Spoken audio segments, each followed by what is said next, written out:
Well, our guest in the upper echelon this week is Barry Swartzberg, co-founder of Discovery, also a group executive director at Discovery. Barry, a story that I think deserves to be told over and over and over again, the Discovery story. Way back in 1992, you left, I guess, a fairly comfortable job, a fairly comfortable career at Liberty Life, together with Adrian. What was the original idea? Well, first of all, Hilton, let me say I'm happy to be here today, and thanks for inviting me. It's been a long history. In fact, just a couple of weeks back, we turned 21 years old, so we've been going in the business many years. Adrian and I were friends from university.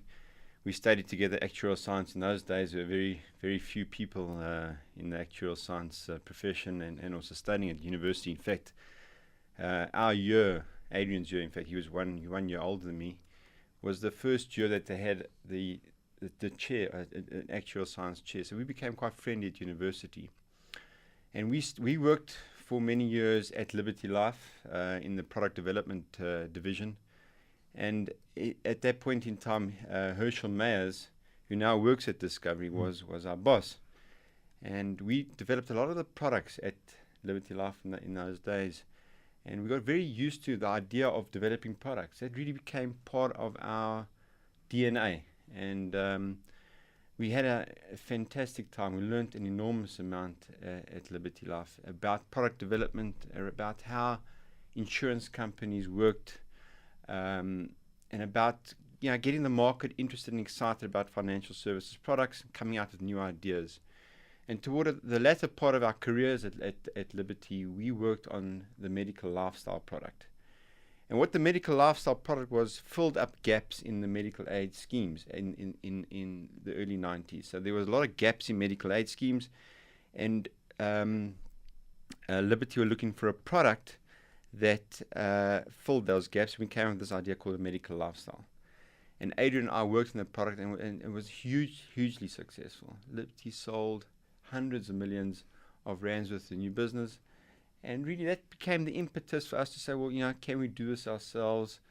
Can we extend this idea further?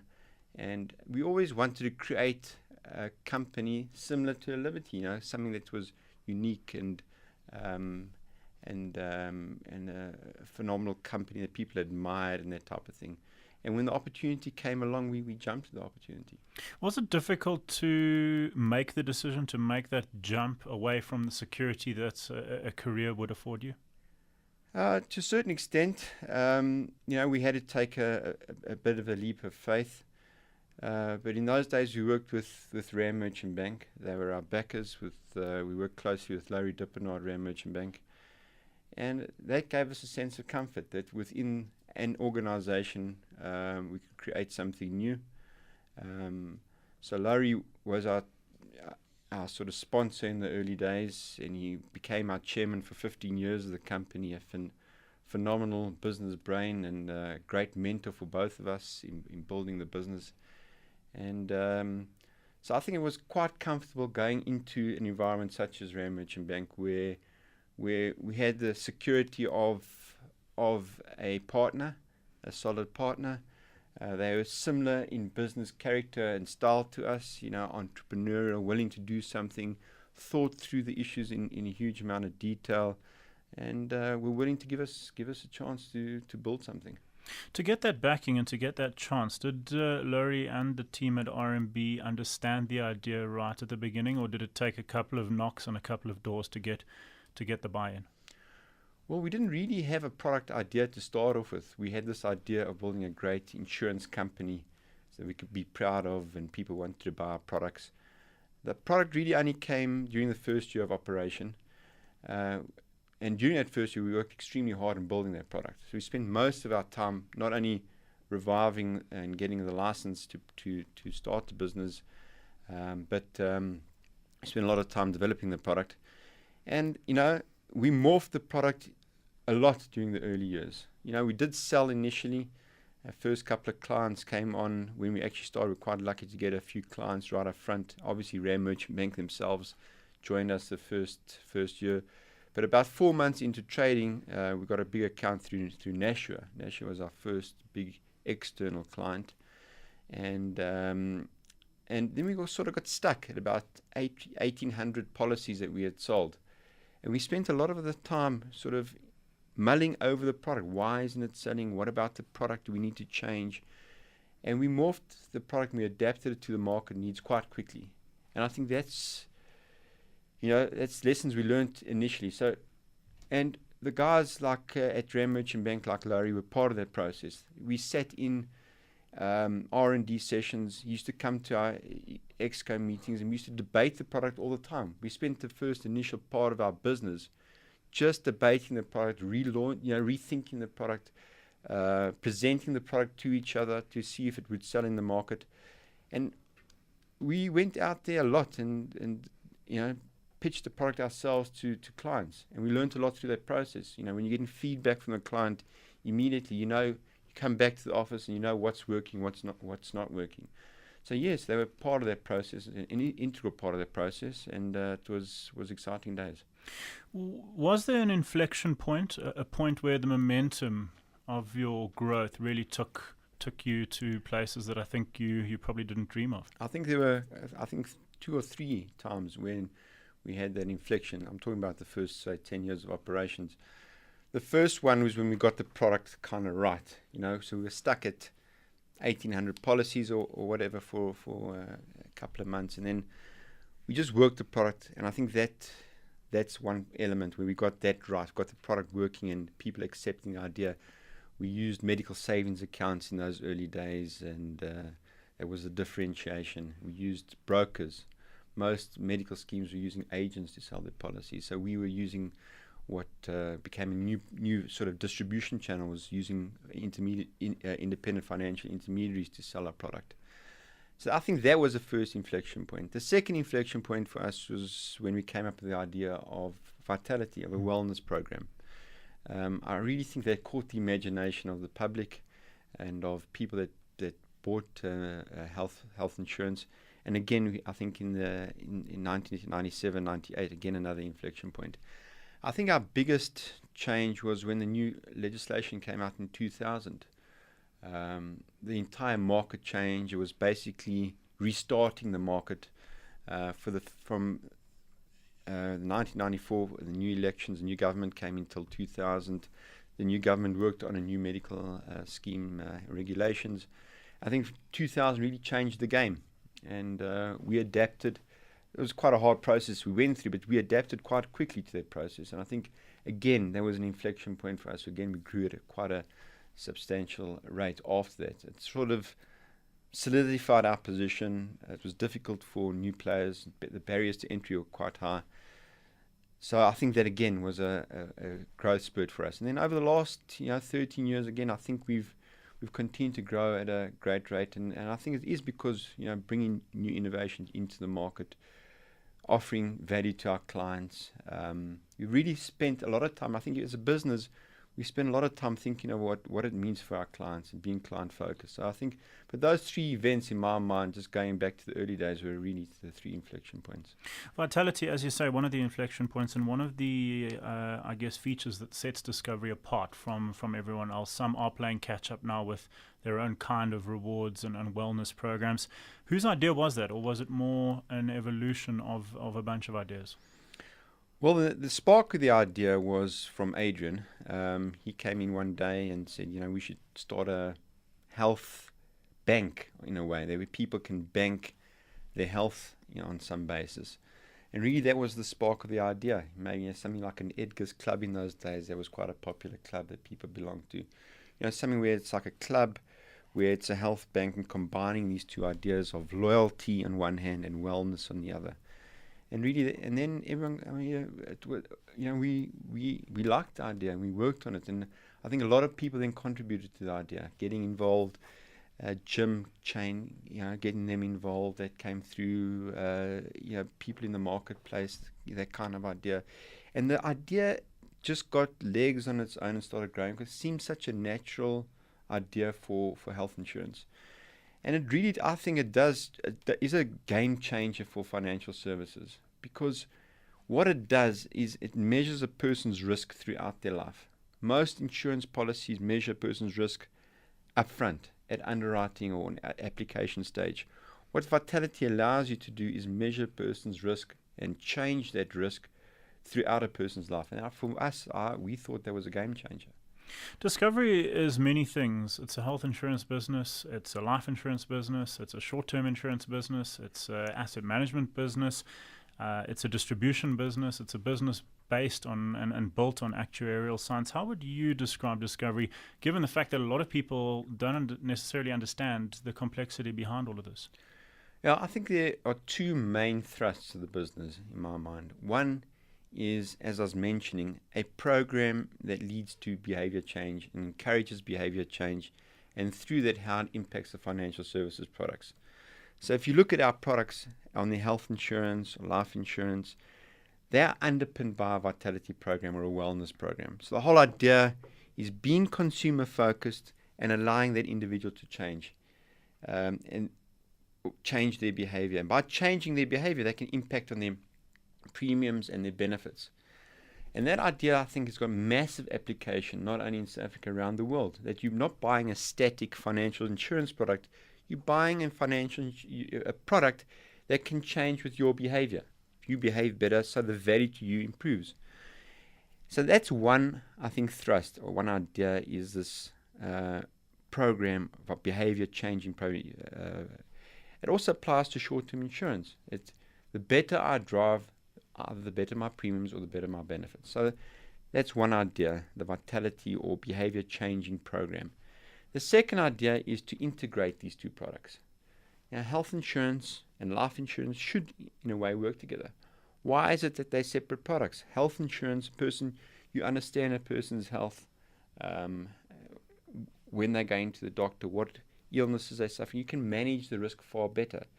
So it's only natural that a health company and a life company should work together. People understand the risk better, and you can offer a client better pricing, better benefits through life insurance if you understand their health insurance policies and their behaviors in health insurance. Not to say that you'll ever prejudice anyone, it's only for the benefit of the individual. So I think these types of policies shouldn't, or financial services products shouldn't be separate, shouldn't be seen as separate.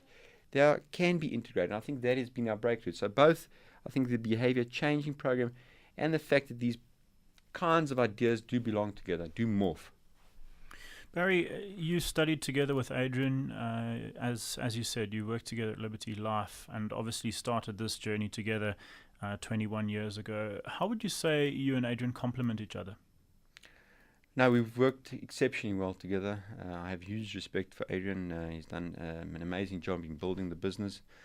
I think we do have different skills. We complement each other. I think I'm more an adventurous type of individual. I'm happy to, take risks on certain things. He's more thoughtful. Works on aspects, takes long time to mull over ideas, and that I'm more adventurous, willing to go out there and try different things. So, I mean, in a certain sense, I could be more of a hunter,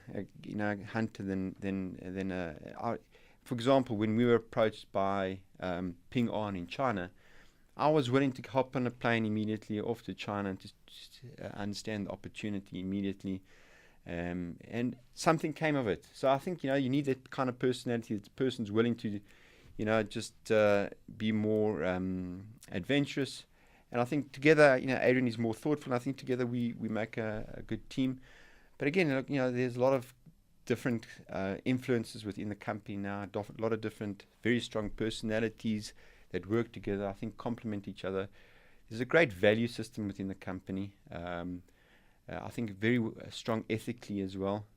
I've never ever had time to question Adrian on any decision that's been taken in the business. I've really thought he's thought through aspects exceptionally well. Always ethically very, very strong and exceptionally hardworking. And it's been a pleasure to work with him for so many years. And we've worked exceptionally well together. Barry, the business is known for its innovation, and I guess some of that DNA does come from your early days with RMB being involved. How do you keep a business which has grown to this size as innovative and as entrepreneurial as it was perhaps 10, 15 years ago? Yeah, I think this is a common misconception that you can't be entrepreneurial within a large business. I actually think it's far easier to be entrepreneurial in a large business. can call the person entrepreneurial. I mean, what have you got in a large business? You've got staff, dedicated staff, certainly in our organization. You've got access to capital. You've got so much infrastructure and assets within a company like Discovery. And, to think of new ideas and to build on new ideas onto an existing business is actually a lot easier. So I'll take out the example of China with Ping On. To actually do it and to deliver on it and come out with products in China, it's been a lot easier. I think within a company like Discovery, where you have all these assets existing. So I always tell us, people in our organization, you can be entrepreneurial, just be inside the business. I mean, a proof of that is that we've created 12 new businesses in the company over the years. And we continue to do that. We're working on new ideas all the time. And a lot of people in the organization are like that. I think it's quite conducive. And I think, people catch on quite quickly on this idea of creating new things within the company. And we allow it to happen. We're always embracing new ideas and that type of thing. So we're very keen on developing new businesses within Discovery. And so we try and encourage entrepreneurship within the organization. What's the most important thing you've learned in these 21 years in building Discovery? First of all, I've had a lot of fun. I enjoy working with the people I work with. I think we do good things. I think we do add value to society. I've learned that you can combine all these things. That you don't have to compromise on any aspect. That it's possible to build a great business, adding value to society, being ethical. I think these are the things. I think personally I've grown enormously. I think our biggest challenge, or personally my biggest challenge, has been trying to keep my personal development as fast as the company has grown. I think for me that has been a massive challenge, and it's still a challenge today. The latest challenge for me is, the business is growing internationally. Is now learning how to deal internationally, deal with joint venture partners overseas, different cultures, how to interact in different cultures. So I've grown an enormous amount, and I think just for me, just learning from my peers in the company, learning from the people I work with, phenomenal people. So it's been an absolute privilege for me, and I think just absorbing from people around me and learning, from their traits and trying to improve on myself all the time. Is there anything that keeps you awake at night? Yeah, I think the one thing that is, just to keep that, as you spoke earlier on, just keep that pace going. We've grown our company at, exponentially. Our internal rate of return and our annual growth, compound annual growth rates have been at a high level. To keep that going is a challenge, and I believe we can. I think we're just simply at the start of the story. It's 21 years out the blocks, but I think we still have a lot to go, a lot to offer. We get presented with opportunities all the time. People love this idea of wellness, behavior change, and how it impacts on financial services. So if we can take that and put it into other markets, other products, and grow not only here in South Africa but internationally, I think that is our biggest opportunity, and that's something that's exciting and as you say, keeps me awake. And I'm thinking of where we can take this idea and expand on this idea. Very final question, and I'll ask all our guests in the upper echelon this question: what motivates you? Initially it was when we started out, was building a great business and being recognized for it. I'm still there, I'm still wanting to do that, and I'm not the kind of person that just will sit on his laurels or just relax and that type of thing. I'm always trying to build on something. I'm an individual that is curious, as I said, is adventurous, willing to give people a chance and a risk, take a risk. So I'm having a great time, and I just hope it continues, and look forward to the future growth. Barry Swartzberg is co-founder and group executive director of Discovery.